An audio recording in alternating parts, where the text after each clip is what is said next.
SIR का process अभी ज़्यादातर मैक्सिमम आपका डिस्ट्रीब्यूशन 100% हो गया फॉर्म का। सो सर एक लोगों को बता दीजिए क्या एग्जैक्टली प्रोसेस है। लोगों के मन में अभी भी डाउट्स हैं कि कैसे प्रोसेस है आपका, प्रोग्रेस कहाँ तक पहुँचा है लोगों को, और क्या बताना चाहते हैं। जैसा आप सब लोग जानते हैं कि 4 नवंबर को हमने एसआईआर का प्रोसेस स्टार्ट किया था और गोवा जो है वो फर्स्ट स्टेट था जिसने 4 दिनों के अंदर लगभग 8 या 9 नवंबर तक सभी 11,85,000 जो इमिग्रेशन फॉर्म था वो घर घर में डिस्ट्रीब्यूट कर दिए थे। उसके बाद 10 नवंबर से हमने collection of duly filled and signed immigration form है उस सब को स्टार्ट किया था। और मुझे बताते खुशी हो रही है कि पिछले 10 दिनों में हमने 55.33% इमिग्रेशन फॉर्म्स हैं वो कलेक्ट कर लिए। तो उसमें लगभग 18,000 के आसपास है जो हमारे एएसडीडी वोटर्स है, यानी कि जो वोटर जब बीएलओ उनके घर पे मल्टीपल टाइम्स गए तो या तो एब्सेंट है या डेड है या शिफ्टेड है या डुप्लीकेट पाए गए। तो लगभग 18,000 तो ऐसे वोटर है और बाकी सभी जो वोटर हैं वो 6,37,000 वोटर है जिनके फॉर्म्स हमने कलेक्ट कर लिए हैं और वो अभी अलग अलग हमारी प्रोसेसिंग में चल रही हैं। तो बाकी सभी 12 स्टेट्स की जो अगर हम कंपेरिजन करते हैं तो गोवा अभी भी नंबर 1 पे चल रहा है कि जहाँ पर सभी फॉर्म जितने भी मैक्सिमम नंबर ऑफ फॉर्म्स हैं वो वापस आ गए हैं। हमारा टारगेट है, वैसे कमीशन ने हमें 4 दिसंबर तक की डेडलाइन दी है कि जब तक सभी एनुमरेशन फॉर्म जो है वो वापस आ जाए, बट हम कोशिश करेंगे कि 30 नवंबर से पहले पहले जो सभी फॉर्म हम तक वापस आ जाए। कुछ हमें बीएलओ ऐप में कुछ कुछ कभी जहाँ पे नेटवर्क कनेक्शन नहीं है या जो है वो speed of the app is slow या कभी वो लॉग आउट हो जाता है, इस तरह के इशूज़ आ रहे हैं। तो हम इलेक्शन कमीशन की जो आईटी टीम है उससे रेगुलर टच में रहते हैं पूरे दिन भर, और कोई भी इस तरह का इशू आता है तो उसको सॉल्व करते हैं। उसके कारण पिछले 1-2 दिन में थोड़ी स्पीड हमारी जो डिजिटाइजेशन की और कलेक्शन की धीमी हुई है, लेकिन हमें पक्का विश्वास है कि हम 30 नवंबर तक इसको पूरा कर लेंगे और फुल उसके कलेक्शन पूरा जो इमिग्रेशन फॉर्म है वो कलेक्ट डिजिटाइज होके वो कलेक्शन कर लेंगे। 4 तक वैसी डेट है और 9 दिसंबर को हमें जो है फाइनल जो ड्राफ्ट रोल जो है वो हमारा पब्लिश होगा, जिसमें जितने लोगों के एनुमरेशन फॉर्म फिल अप होके और साइन होके हमारे पास आ गए हैं उनका नाम सभी का ड्राफ्ट रोल में जो है वो रहेगा। और उसके बाद में जब 9 को ड्राफ्ट रोल पब्लिश हो जाएगा उसके बाद ईआरओ अपने अपने ड्राफ्ट रोल को एग्जामिन करेंगे। सभी एनुमरेशन फॉर्म जो उनके पास आए हैं उनको लगेगा कि किसी एनुमरेशन फॉर्म में मैपिंग 2002 के एसआईआर में नाम था या नहीं था, उसमें अगर मैपिंग ठीक नहीं है या कोई और डिटेल इनकम्प्लीट है तो उस केस में नोटिस इशू करेंगे। इसी तरह से जो एनुमरेशन फॉर्म वापस नहीं आए उनको हम एएसडीडी करके एक लिस्ट बनाएंगे जिसको absentee shifted dead and duplicate voters बोलते हैं। तो वो एक अलग लिस्ट जो है वो सभी जो है वो पब्लिक ऑफिसेज है और हमारी जो सीओ की वेबसाइट पे ईसीआई की वेबसाइट पे उसको पब्लिश करेंगे। व्हाट लेवल तक देखो हेल्प कर पहले सकते हैं। जब ये प्रोसेस शुरू हुआ था उस समय तो बहुत कम पार्टीज ने अपने बीएलएज अपॉइंट किए थे। हमने 2 या 3 मीटिंग्स अपने लेवल पे की, डीओज ने भी की, कुछ ईआरओ ने भी अपने कर की। तो उसके बाद काफ़ी पॉलिटिकल पार्टीज ने अपने बीएलएज अपॉइंट कर दिए। तो इसमें ये है कि हर पार्टी का जो बूथ लेवल एजेंट है वो ज़्यादा से ज़्यादा 50 enumeration forms per day collect करके फिल्ड अप करके और एक उनकी समरी एक आगे फ्रंट पेज पे एक समरी बना के और ये सर्टिफाई करके कि मैंने सब चेक कर लिया सब ठीक है, वो बीएलओ को भेज सकता है। तो मतलब अगर जैसे किसी हर हमारे पास 9 पॉलिटिकल पार्टीज है, national and state recognise parties है, तो एक तरह से देखा जाए तो हर बीएलओ के पास में 9 बीएलए होने चाहिए, बट क्योंकि सभी पॉलिटिकल पार्टी ने सभी पोलिंग स्टेशन पे बीएलए नहीं लगा रखे तो कम से कम मुझे लगता है कि हर बीएलए के पास में दो बीएलए हों हर बीएलओ के पास में। तो उनके साथ भी कोऑर्डिनेट कर रहे हैं, उनको भी ट्रेनिंग दी गई है और जहाँ पर उसको लगता है कि कहीं पे कोई रिजिडिटी है या लेट नाइट ही कोई वोटर अवेलेबल है तो उनकी हेल्प से भी वो एनुमरेशन फॉर्म कलेक्ट किए जाते हैं। सर आपको कितना फिगर टेंटेटिव कंप्लीट हो जाएगा, 100% हो जाएगा? देखो अभी तक हमने 56% जो है वो एनुमरेशन फॉर्म कलेक्ट कर ली है आज की डेट में। अभी हम 20 तारीख को बैठे हैं तो अभी हम पे मतलब लगभग 14 दिन से ज़्यादा पड़ा है, आधा दिन आज का भी पड़ा है। तो हम कोशिश करेंगे कि अगले 10 दिन में सारे एनुमरेशन फॉर्म हमारे पास में आ जाए, डिजिटाइज हो जाए। डिजिटाइजेशन और ज़्यादा हो जाता है। पिछले 2-3 दिन से हमें बीएलओ ऐप में कुछ समस्याएं आ रही थी क्योंकि नए नए वर्जन नए नए मॉड्यूल उसमें अपडेट हो रहे हैं और बहुत 12 की 12 स्टेट एक ही सर्वर पे है तो थोड़ा लोड सर्वर पे ज़्यादा है, उसके चलते प्रोसेसिंग टाइम बढ़ गया है। अदरवाइज़ तो हम अभी तक मुझे लगता है कि हम 70% तक चले जाते हैं। हमारे वो क्योंकि बीएलओ ने लोकल इंक्वायरी के बेस पे पाया कि या तो वो एब्सेंट है या शिफ्टेड है और बाकी के जो फॉर्म जिनका एनुमरेशन फॉर्म वापस आ गया है उनके ड्राफ्ट रोल में नाम आएगा, लेकिन जिनमें मैपिंग प्रॉपर नहीं है या कोई इनकम्प्लीट इन्फॉर्मेशन है उन केसेस में उनको नोटिस जाएगा। तो पैरेलली जिनके नाम ASDD में है वो भी अपना फ्रेश फॉर्म, क्योंकि उनका ड्राफ्ट रोल में नाम छूट गया है, तो वो अपना फॉर्म 6 भरकर एक डिक्लेरेशन के साथ में वो भी जमा करा सकते हैं। और साथ में जिन लोगों का को नोटिस जा रहे हैं वो भी अपना रिप्लाई करके जो 11 डॉक्यूमेंट कमीशन ने चिन्हित किए हैं उनके साथ में जो है वो ER ऑफिस में आएंगे। और अगर उसके बाद पाया गया तो ये बड़ी छोटी समरी सी इंक्वायरी होती है, तुरंत उसी समय ERO डिसाइड करेगा और उसके बाद अगर सही पाया गया तो उसका उस वोटर का नाम फाइनल रोल में आ जाएगा। फाइनल रोल जो है हमारा 7 फरवरी को होगा। तो लगभग हमारे पास में 58 डेज है, जिस दौरान मतलब 9 दिसंबर से लेकर 7 फरवरी तक जो है ये लगभग 2 महीने का टाइम है, जिस दौरान ये सारी इनको जो है वो हियरिंग्स करी जाएंगी ER ऑफिस में और फाइनल रोल पब्लिश होगा। सर पहले स्टार्टिंग प्रोसेस पे आते हैं। जो आपका फॉर्म डिस्ट्रीब्यूट हो गया, लोगों को क्या करना है, उसके साथ क्या देना है? जब फॉर्म डिस्ट्रीब्यूट हो गया उसके बाद BLO को डायरेक्शन है कि वो फॉर्म कलेक्शन करने के लिए मिनिमम 3 बार हर घर में जाएगा। अगर उसको एक बार में नहीं मिलता है तो दूसरी बार और तीसरी बार, और जब भी जाएगा अगर नहीं कोई मिलता है तो विजिटिंग स्लिप एक करके हमने उसको प्री प्रिंटेड स्लिप दी है, वो ड्रॉप कर देगा कि मैं आपके घर पे आया था लेकिन आप मिले नहीं और अगली बार मैं इतने बजे आऊँगा। अभी कोई डॉक्यूमेंट नहीं देना है किसी को भी, जब क्योंकि अभी केवल जो एनुमरेशन फॉर्म है उसको फिलअप करके देना है। वैसे इस एनुमरेशन फॉर्म में आधी इन्फॉर्मेशन ऑलरेडी प्री प्रिंटेड है, जैसे वोटर का नाम, उसका जो असेंबली नंबर, पार्ट नंबर, उसकी फोटोग्राफ भी। लेकिन अगर कोई वोटर चाहता है कि मैं अपनी फ्रेश फोटो दूँ जिससे उसका आइडेंटिफिकेशन आसान हो जाए तो अपनी नई फोटो भी उसके ऊपर चिपका सकता है। और बाकी उसको जो अपना कुछ बड़ा बेसिक सा डिटेल है, मेन जो उसको बताना है कि 2002 के गोवा SIR में या पूरे देश में जब लास्ट SIR हुआ था वो 2002 से 2006 के बीच हुआ था। तो अगर कोई वोटर गोवा का है तो उसका या उसके माता पिता का नाम 2002 के SIR में होगा। कोई बाहर से यहाँ शिफ्ट हुआ है, उसका नए इलेक्टोरल रोल में नाम है, तो उसको ये लिखना है कि उसके 2 पिछले SIR में उसका या उसके माता पिता का नाम किस इलेक्टोरल रोल में था, केवल वो डिटेल देने हैं। BLO वहीं पर ही बैठे बैठे उन डिटेल्स को अपने ऐप से चेक कर सकता है। तो सारी इन्फॉर्मेशन ऐप में है और उसके बाद में वो उसके साइन लेके आ जाएगा। बस यही है, अभी कोई डॉक्यूमेंट नहीं देना, जब तक ड्राफ्ट रोल नहीं पब्लिश होता कोई डॉक्यूमेंट नहीं जाएगा। जिन लोगों को नोटिस जाएगा क्योंकि उनका अगर मैपिंग सही नहीं है, कोई इन्फॉर्मेशन इनकम्प्लीट है, केवल उन लोगों को डॉक्यूमेंट के साथ बाद में आना। अगर नाम गलत है तो जी हाँ करेक्ट हाँ, कर सकते यस यस उसका यस। मान लीजिए सर, जैसे अगर कोई जो बेसिक ये था कि अगर कोई घर पे नहीं मिला तो उसका नाम अगर 3 बार भी गए तो उसका नाम कट हो सकता है। देखिए वैसे इसमें प्रावधान ये है कि अगर कोई घर पे नहीं अवेलेबल है तो कोई भी एडल्ट मेंबर फैमिली का जो है वो उनके बिहाफ पे एनुमरेशन फॉर्म भर के साइन करके दे सकता है। तो अगर किसी घर में सपोज करो 4 मेंबर है और 2 मेंबर नहीं है वहाँ पर, तो उन दोनों में से जो बाकी घर में है वो कोई भी आदमी उनका नाम फिलअप करके दे देगा तो वो मान्य है। हमारा मेन मकसद है कि जो एनुमरेशन फॉर्म में जो इन्फॉर्मेशन फिल्ड होनी है वो हो गई है, और जो मैपिंग हमें करनी है 2002 में वो इलेक्टर कहाँ था या उसके माता पिता कहाँ थे, अगर वो कंफर्म हो जाती है उससे पर्पज हमारा सॉल्व हो जाता है।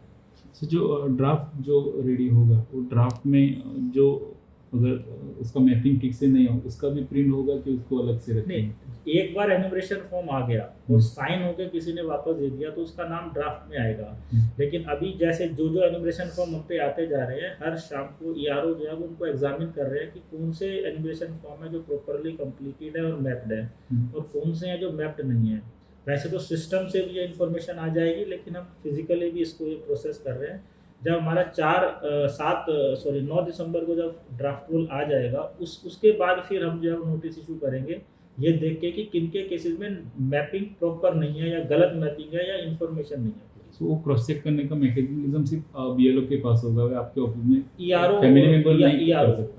ERO के पास होगा। फैमिली मेंबर के पास ऐसा कोई डॉक्यूमेंट नहीं रहेगा वो क्रॉस चेक करने? उसको तो उसने तो जो एनुमरेशन फॉर्म दिया था उसकी डुप्लीकेट कॉपी उसको साइन करके BLO ने दी हुई है, तो उसको तो पता है कि उसने क्या भरा है। हाँ। लेकिन अगर हम यहाँ पर ऑफिस में आने के बाद ये देखा कि उसने जो इन्फॉर्मेशन अपनी मैपिंग की दी है वो इनकम्प्लीट है या कुछ और कारण है तो उसको नोटिस जाएगा। उस केस में वो अपना प्रॉपर डॉक्यूमेंट लेके आ जाए। अगर उसको सही अपना 2002 का SIR इन्फॉर्मेशन है तो उसका एक्सट्रैक्ट लेके आ जाए, या फिर उन 11 डॉक्यूमेंट में से कोई डॉक्यूमेंट लेके आ जाए तो उसका नाम फिर फाइनल रोल में आ जाएगा। सो एक पॉलिटिकल पार्टी ने कल ही एक इशू रेज किया था कि गोवा में बहुत सारे ऐसे लोग हैं जो रेंटेड प्रीमाइसिस में रहते हैं, रेंटेड हाउस में रहते हैं, मगर उनका लिव इन लाइसेंस एग्रीमेंट नहीं रहता, तो उसका खुद का ऐसा मकान रेजिडेंट प्रूफ भी ठीक से नहीं रहता। तो इन केसेस में उनको बहुत प्रॉब्लम हो सकता है। इसने रेज भी किया था वो इशू। तो इस केस में देखिए, इलेक्शन की गाइडलाइन ये कहते हैं कि जो भी आदमी ऑर्डिनरली 180 दिन एक साल में किसी एरिया में रहता है तो वो अपना फॉर्म भर सकता है। उसके पास कोई भी प्रूफ है अपना, जैसे उसके पास कोई रेंट एग्रीमेंट होगा या किसी और तरह का डॉक्यूमेंट है, उसके बेस पे उसका नाम अगर पहले तो आ ही गया होगा। अभी तो क्या है, जो एनुमरेशन फॉर्म उन्हीं लोगों को जा रहे हैं जिनका नाम ऑलरेडी इलेक्टोरल रोल में है। जो 27 अक्टूबर 2025 को जो हमारा रोल था, उनमें जिनका नाम है उन्हीं को एनुमरेशन फॉर्म जा रहे हैं। तो इसलिए ऑलरेडी ये है कि वो जिन भी डॉक्यूमेंट्स के माध्यम से उसने अपना नाम एनरोल करा लिया है। अब तो ये देखना है कि जिनके नाम है वो सिटीजन ऑफ द कंट्री हैं और वो उस एरिया में रह रहे हैं या नहीं है। तो उस केस में अगर वो जो भी इंफॉर्मेशन देगा, तो अगर सपोज करो कोई यूपी से या किसी मध्य प्रदेश किसी और स्टेट से भी आया है, उसका नाम आज के रोल में तो है, अब उसको ये बताना पड़ेगा कि 2002 में आप कहाँ थे। अगर आपकी उम्र छोटी थी, 18 साल नहीं थी 2002 में, तो फिर उसको बताना पड़ेगा आपके माता या पिता में से कौन कहा था। अगर वो ये प्रूव कर देते हैं कि हाँ भारत के किसी भी स्टेट के इलेक्टोरल रोल में 2002 में आप उनका नाम था और वो इन्फॉर्मेशन हमारी चेक हो जाती है ऑनलाइन, तो उस केस में उसको माना जाएगा। मतलब क्योंकि ऑलरेडी अभी नए जो वोटर है उनकी तो हम बात ही नहीं कर रहे हैं ना, जो ऑलरेडी एग्जिस्टिंग रोल में नाम है, एनुमरेशन फॉर्म सिर्फ उनको जा रहे हैं, उसकी ऑथेंटिसिटी चेक हो रही है कि क्या उनका नाम रोल में आया हुआ है वो सही है या नहीं। ये बताया कि आपका एड्रेस कानकोंड में दिखा रहे हैं उस ओल्ड SIR में उस टाइम पे, सो उनका वहाँ उस प्लेस से कोई लेना देना नहीं है अभी इतने साल तक। सो नहीं, अगर देखो किसी हो सकता है 2002 में वो कहीं पे रहता होगा, लेकिन अगर उसका 2002 में किसी भी देश के किसी भी रोल में अगर नाम था तो उसकी खाली मैपिंग होनी है। बेसिकली इस मैपिंग का पर्पस क्या होता है कि सिटीजनशिप एक्ट ये कहता है कि कोई भी जो नागरिक जो इंसान है जो 1 जुलाई 1987 से पहले इंडिया में पैदा हुआ है, भारत में पैदा हुआ है, वो इस देश का नागरिक है। तो 2002 में अगर खुद का नाम है, इसका मतलब है कि आप 1984 उससे पहले पैदा हुए थे। तो क्योंकि आपका 2002 में नाम इस देश के किसी भी रोल में आ गया है, तो ये सही सिद्ध हो जाता है कि आप 1987 से पहले इंडिया में पैदा हुए थे, इसलिए आप सिटीजन ऑफ द कंट्री हैं। अगर आपका नहीं है तो आपके माता पिता का कोई नाम होगा, तो उनके बेस पर फिर आपका नाम जो है वो सर्टिफाई हो जाता है। तो इसलिए कानकोना में रहता था या पणजी में रहता था या फुंडा में रहता था, इससे फ़र्क नहीं पड़ता। हमें खाली ये पता लगाना है कि 2002 में उसका नाम था गोवा के या किसी और रोल, किसी भी एड्रेस पे था। और सबसे अच्छी चीज़ ये है कि सभी स्टेट्स का जो लास्ट SIR है रोल है वो ऑनलाइन BLO ऐप पे है। तो BLO अगर कोई भी वोटर अगर BLO को बताता है कि मैं इस स्टेट में इस AC में मेरा नाम था, BLO उसको टाइप करेगा तो वो रिफ्लेक्ट हो जाएगा। तो उसी वही इन्फॉर्मेशन वो वहीं पर एनुमरेशन फॉर्म में भर के साइन करके दे देगा। उसके बाद ये तभी होगा जब BLO विजिट करेगा, उस आदमी को किसी ऑफिस में नहीं आना है। नहीं, कोई आना नहीं है। अगर सपोज करो कि BLO उस समय ऐप नहीं चल रहा है, तो वो जो आदमी अपना जो इन्फॉर्मेशन है वो सारा, क्योंकि ये voters.eci.gov.in करके वेबसाइट है जिससे वोटर खुद भी देख सकता है कि उसका नाम कहाँ पर था। तो वो डिटेल अगर पहले से नोट करके वो भर के दे दे, BLO अपने ऑफिस में जाके भी डिजिटाइज कर रहा है, क्योंकि बहुत जगह पे कनेक्टिविटी का इशू है। तो जब BLO जाता है तो वहाँ कनेक्शन नहीं है, बड़ा स्लो है, 20 मिनट लग जाते हैं। तो वो क्या करते हैं कि वोटर को कि आप अपना इन्फॉर्मेशन भर के रखिए, एनुमरेशन फॉर्म में कलेक्ट करता हूँ, आपको डुप्लीकेट कॉपी पे साइन करके देता हूँ। इसकी डिजिटाइजेशन में जो है वो ERO ऑफिस में या ER ऑफिस में बैठ के कर लेते हैं। अगर किसी वजह से मैपिंग नहीं हो रहा है तो उसको क्या क्या ऑप्शन हैं प्रूव करने के, क्या क्या एनुमरेशन फॉर्म के बैक साइड में जो है वो डॉक्यूमेंट्स की लिस्ट है, जिनमें से किसी भी एक डॉक्यूमेंट को वो दे सकता है। जब उसको नोटिस आएगा तो उस नोटिस में उसका डेट और टाइम निर्धारित होगा, जिसमें वो साथ में वापस लेके आ सकता है। इसमें 2 ऑप्शन है, या तो उस समय उसकी मैपिंग गलत हो गई है, तो उस केस में उसकी जो करेक्ट जो उसका नाम 2002 में कहा था उसकी एक्सट्रैक्ट की कॉपी ले आएगा, या जो बाकी डॉक्यूमेंट्स एनुमरेशन फॉर्म के बैक साइड में है उनमें से किसी एक की कॉपी लेके आ जाएगा। ERO वहीं पर देखकर उसी समय डिसाइड कर देगा इस ऑफिस में आना। हाँ, उसमें उसका date time ERO office ERO या ARO ऑफिस। ओके, वो जो मामलादार, क्योंकि हमारे ARO है जॉइंट मामलादार, या तो वो ऑफिस होगा, डिप्टी कलेक्टर ऑफिस होगा, या उनके इक्विवेलेंट जो भी है। गोवा में अगर 20% भी ऐसे नोटिस इश्यू होते हैं, 2 लाख लोगों को नोटिस जा सकते हैं। तो अभी क्या है, क्योंकि अभी मैपिंग का पता नहीं चल रहा है। अभी BLO ऐप में ये प्रावधान नहीं है कि जैसे हमने अभी तक 55% फॉर्म्स कलेक्ट कर लिए हैं, उसमें से कितने फॉर्म्स मैप्ड हैं कितने अनमैप्ड हैं ये अभी हमें ऑनलाइन पता नहीं चल पा रहा है। तो ये फिगर हमारे को 4 तारीख को जब पूरी एक्सरसाइज पता हो जाएगी उसके बाद ही पता चलेगा। तो इतने सारे नोटिस इश्यू हो गए तो इतना मैकेनिज्म है। हाँ वो हमने सारी तैयारी कर रखी है, क्योंकि जब 12 लाख फॉर्म बांटे 4 दिन में, तो उसके बाद अगर 2 लाख नोटिस जाते भी हैं तो उन केस में भी जो है वो वी आर वेल। फिर हमारे पास मैंने बताया कि जैसे 58 डेज का टाइम है, 58 दिन का समय, लगभग 2 महीने का, जिसमें ये हियरिंग्स कंडक्ट करनी है और फिर फाइनल रूल लेके आना है। तो एक पॉलिटिकल पार्टी में ऐसा भी इशू रेज किया था। पिछला जो SIR है जो 2002 से 2003 में 2-4 साल तक चला था, तो ये 2 महीने में 2-3 महीने में प्रोसेस हो रहा है, इतना समय काफ़ी है इस देखो कमीशन ने क्या है, जैसे बिहार में पूरा SIR प्रोसीजर बड़ा सफलता से हुआ, और उसके बाद सबसे बड़ी बात है कि जब फाइनल रोल आएगा हमारा 7 फरवरी को, अगर कोई भी आदमी उससे एग्रीव्ड है तो उसकी अपील जो है वो DM के पास 30 डेज में डाल सकता है, और DM के ऑर्डर से भी अगर एग्रीव्ड है तो with in next 30 days CO office में डाल सकता है। बिहार के केस में कोई अपील जो फाइनल रोल के अगेंस्ट में किसी भी इलेक्टर ने नहीं फाइल करी है। तो मतलब आप समझिए कि 30 दिन का टाइम ओवर हो गया और अभी भी कोई अपील नहीं आई है। इसका मतलब जिसका भी नाम ऐड हुआ या डिलीट हुआ, एवरीबडी सेटिस्फाइड। तो इसलिए अब देखो पॉलिटिकल तो क्या है, लेकिन फैक्ट्स के ऊपर अगर हम बात करेंगे तो उन्होंने ये पूरी एक्सरसाइज 3-3.5 महीने के अंतराल में पूरी की है। तो और उस समय तो उनके पास में शायद जितने भी ऑनलाइन मॉड्यूल्स है इस सब की सपोर्ट भी नहीं थी। उसके बाद तो पिछले 2 महीने में कमीशन ने भी बहुत सारे मॉड्यूल्स बनाए हैं, BLO ऐप पे बहुत सारे अपडेशन किए हैं, तो काफ़ी ऐसी इन्फॉर्मेशन है जो ऑनलाइन ही अवेलेबल हो गई है। तो मुझे लगता है कि टाइट है हमारे लिए भी थोड़ी जो डेडलाइन जो दी गई है, बट हमने अपनी पूरी मशीनरी को इस तरह से ट्रेन किया हुआ और सेंसिटाइज किया हुआ है कि वी आर होपफुल कि हम विद इन टाइम में पूरा टारगेट अचीव कर लेंगे। 15 to 18% लोग वोट करने नहीं आते। ऐसे प्रोसेस में भी अगर वो नहीं आए, अपना कुछ मैपिंग का कुछ प्रॉब्लम है तो नहीं आए वो क्लेरिफाई करने के, वो तो डिलीट हो देखो जाएंगे। ये तो हम इसीलिए स्वीप एक्टिविटीज़ के थ्रू भी आप लोगों के माध्यम से भी और वैसे भी बता रहे हैं कि ये तो उनका अपना मताधिकार है, तो हर जो है वो वोटर को सामने आना चाहिए। और अगर एनुमरेट, और इस केस में तो आने का भी नहीं है कि BLO खुद ही 3 बार आपके घर पे जा रहा है, तो सारी इन्फॉर्मेशन वो ऑनलाइन भी आपके सामने दे रहा है, आपको तो केवल अपना फॉर्म भर के साइन करना है। तो हमने हेल्प डेस्क भी लगा रखे हैं, इवन हमारे जो मामलतदार के ऑफिस में हेल्प डेस्क लगे हुए हैं, DO ऑफिस में लगे हुए हैं या CO ऑफिस में भी लगा हुआ है, तो किसी भी तरह की प्रॉब्लम है उस पर भी है। फिर बुक का कॉल है हमारा BLO ऐप जो है वो, अगर आप किसी BLO कोई भी प्रॉब्लम आ रही है तो आप बुक का कॉल करके भी BLO को बुला सकते हैं।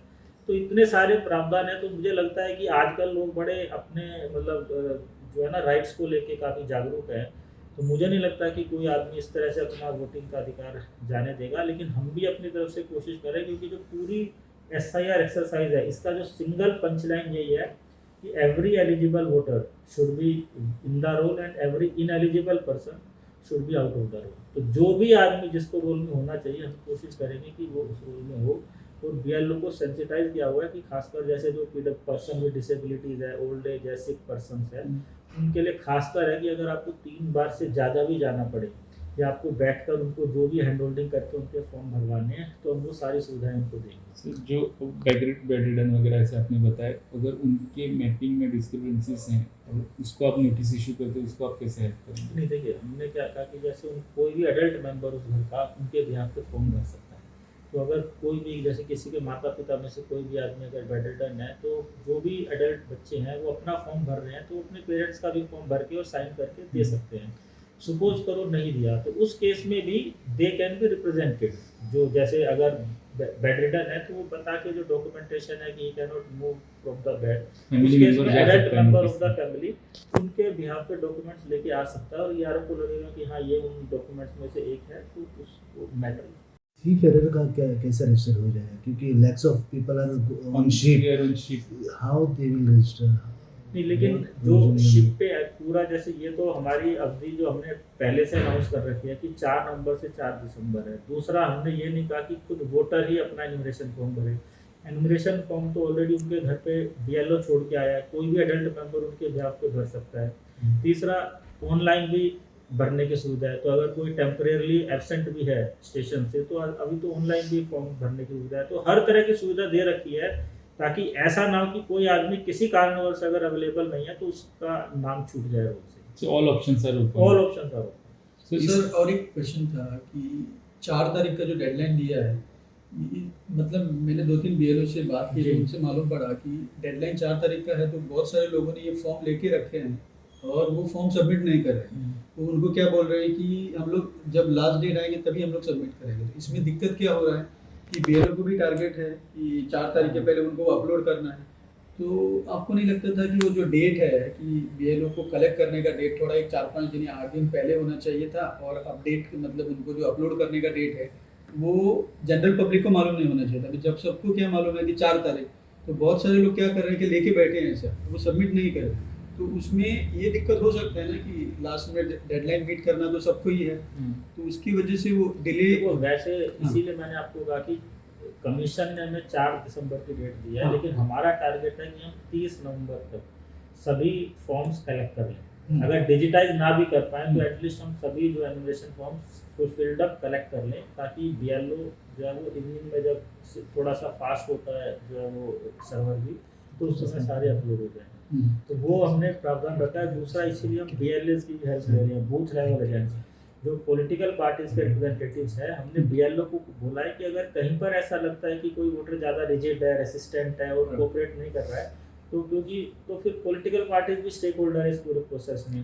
तो अगर एक से नहीं तो किसी और जो भी बीएलओ उसमें कोऑपरेट करके उनको समझाकर और पूरा डिटेल करके दे दे तो वो भी है। अब अगर कोई बिल्कुल ही अड़ जाए कि है, तो उस केस में देखिए इस तरह के इतने लिमिटेड केस होंगे कि अगर 4 तारीख को उनका फॉर्म आ भी जाए तो हम ये इंश्योर करेंगे कि उसका बाय मिडनाइट और तुम्ही पळतात GNH